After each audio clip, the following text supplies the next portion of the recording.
Hi everyone, welcome back to Take It With a Grain of Sugar.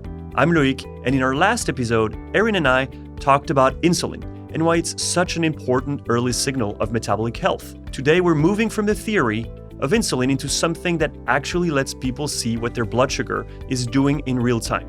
Continuous glucose monitors, or CGMs. These small wearable sensors have completely changed the wellness industry.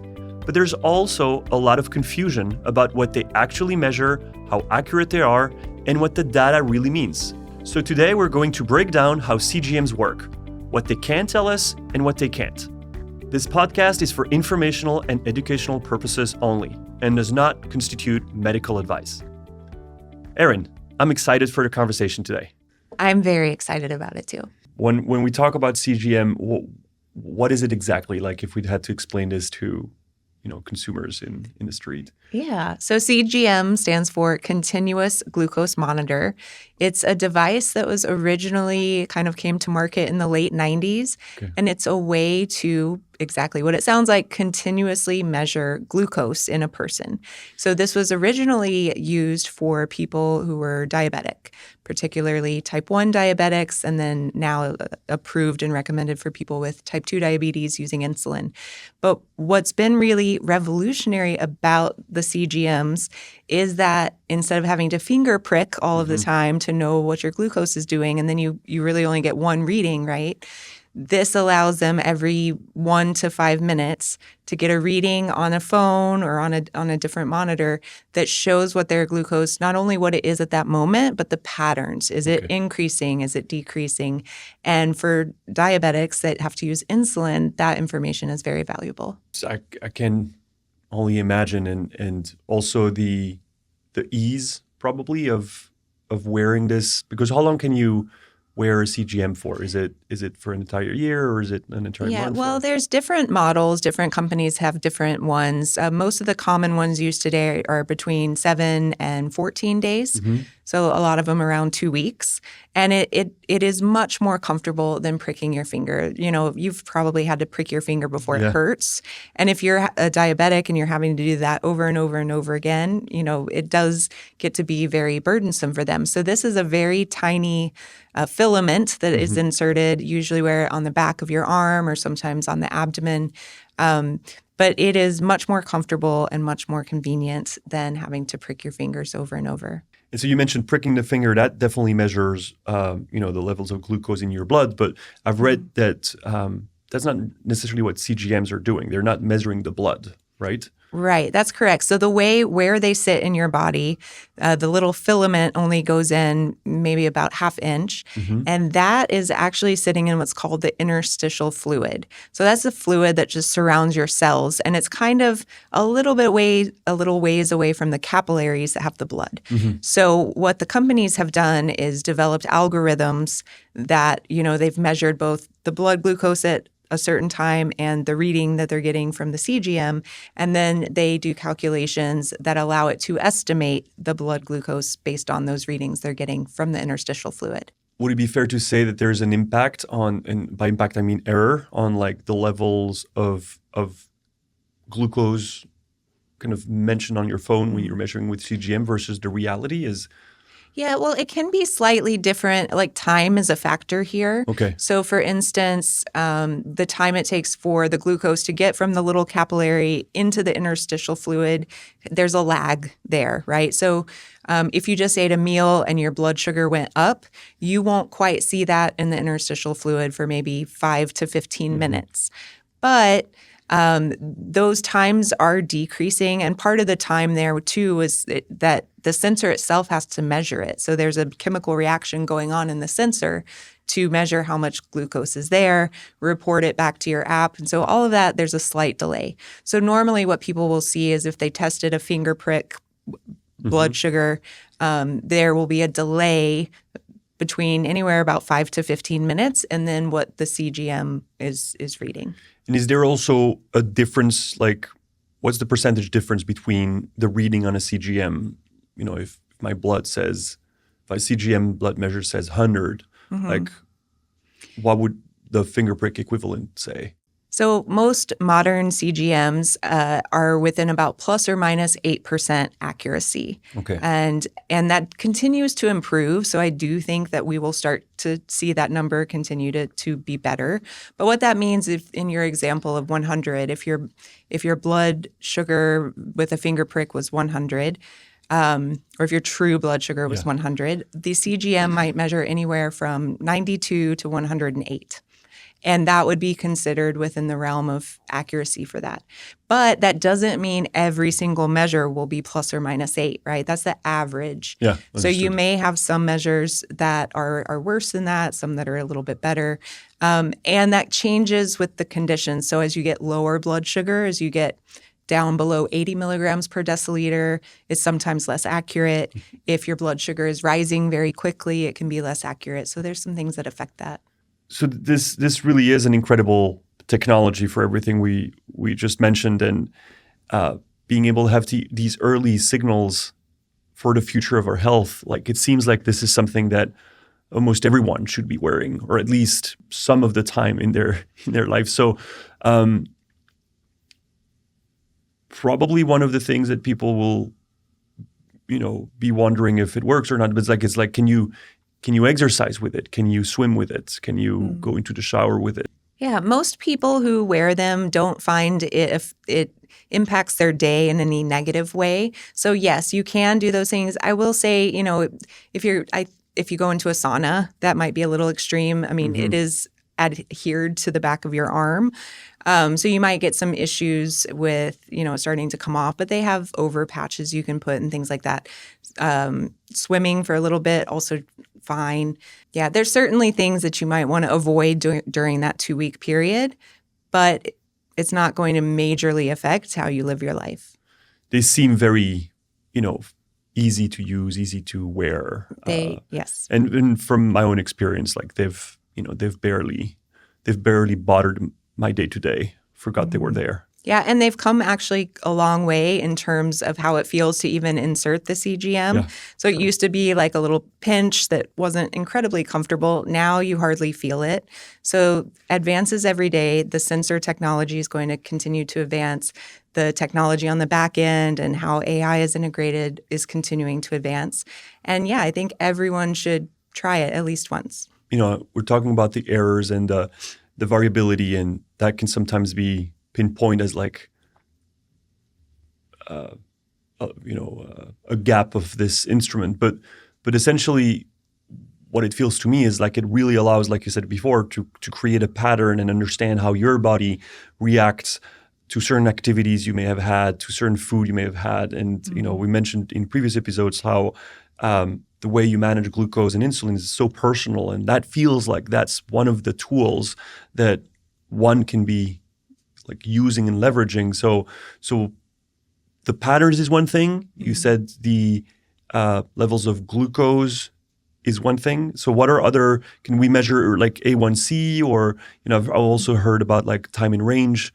Are those other indicators and metrics we can measure? Yeah, so those are some established metrics for CGMs. A lot of that has been specifically tied to type 1 or type 2 diabetes. But for example, time in range is just how much you're within a certain range, a set range. For diabetics, that's 70 to 180 milligrams per deciliter. Okay. You want to try to be within that range, because if you're going out, it either indicates you're getting hypoglycemic, going too low, or your blood sugar is going too high, above 180. For healthy people, that range, we use a tighter range, and that's 70 to 140 milligrams per deciliter. For the diabetics, they want people in that diabetic range for 70% of their day. Okay. And that's kind of like the metric for that. So if you're a healthcare provider, you come in, they look at your time in range, and it says for the last 2 weeks, your time in range was only 50%. Yeah. That's a flag to them that their glucose is not being well managed.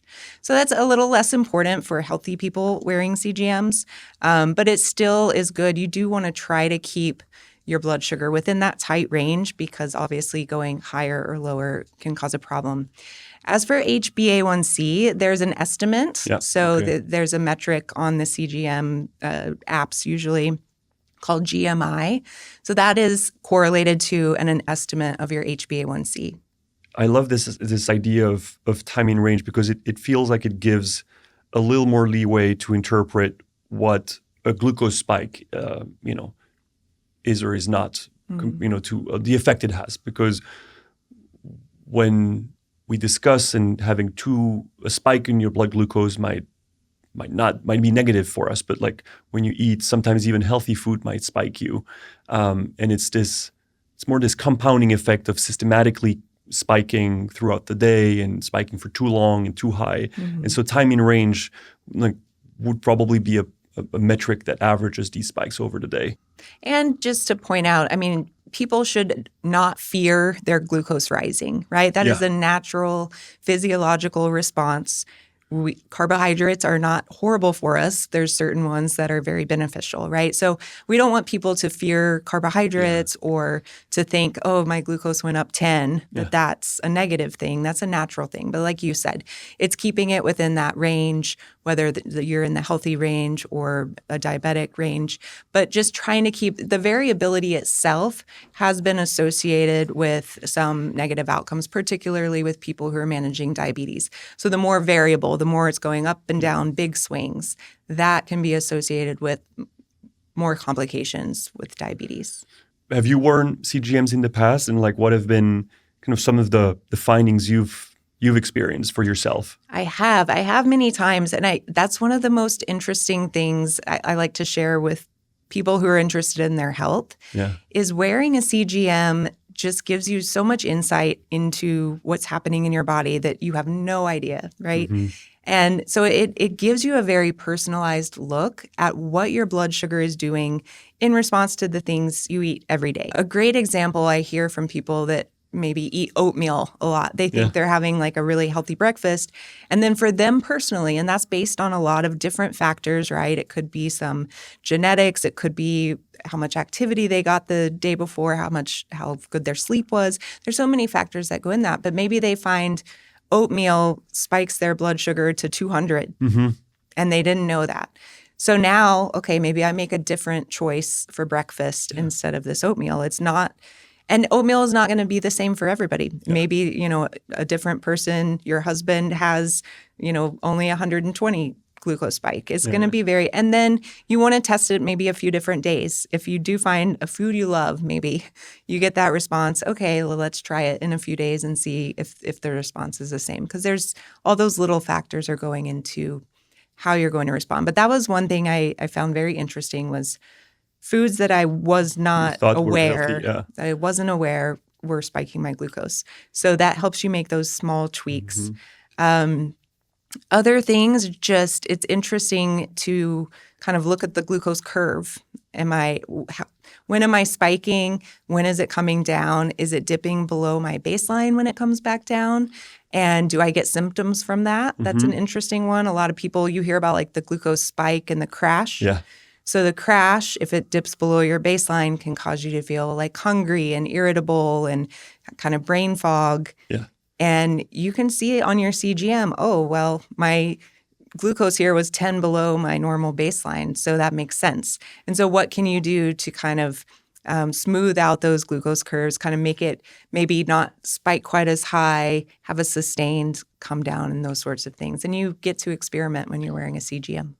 Absolutely. And have you experienced any changes in how your CGM pattern looks when you're sick? Or you mentioned sleep.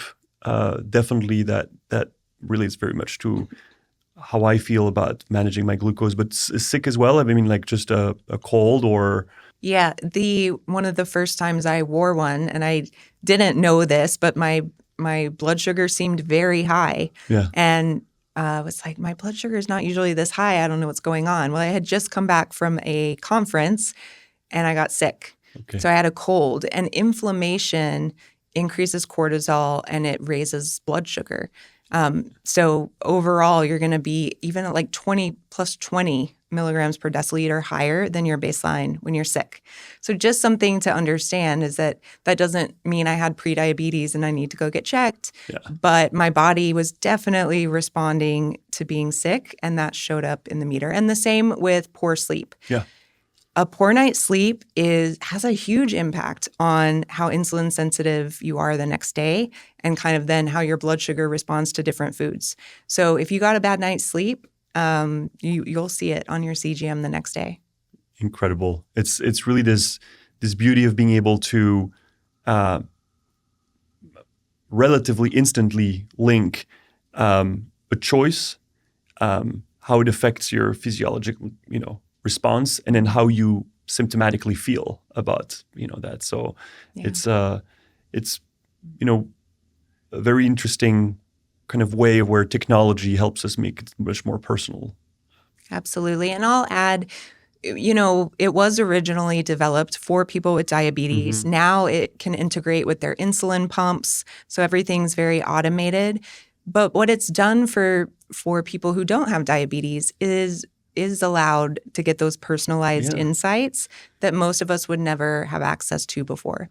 So, some people are a little wary of healthy people wearing CGMs. I think they're a very valuable tool for you to just know how different foods are affecting you and what your blood sugar patterns are. And all of that information is really valuable.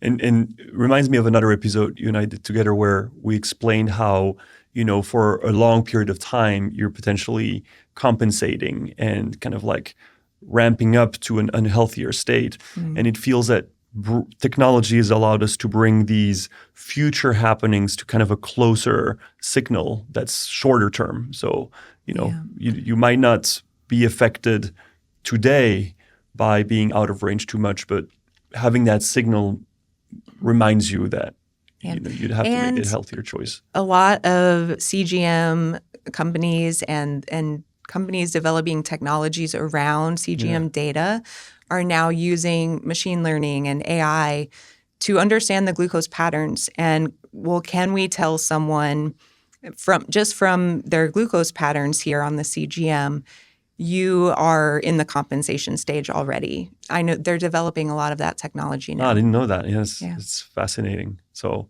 no, thank you so much. Thank you very much again. This has been such a fascinating conversation. CGMs are an incredible tool, but they're really best understood as a way to see patterns rather than absolute truth. They give people a window into how their body responds to food, activity, sleep, and stress in real time, which can be incredibly powerful for understanding metabolic health. Erin, thank you so much for sharing all of your insights today. And thank you for listening to Take It With a Grain of Sugar. We'll see you next time.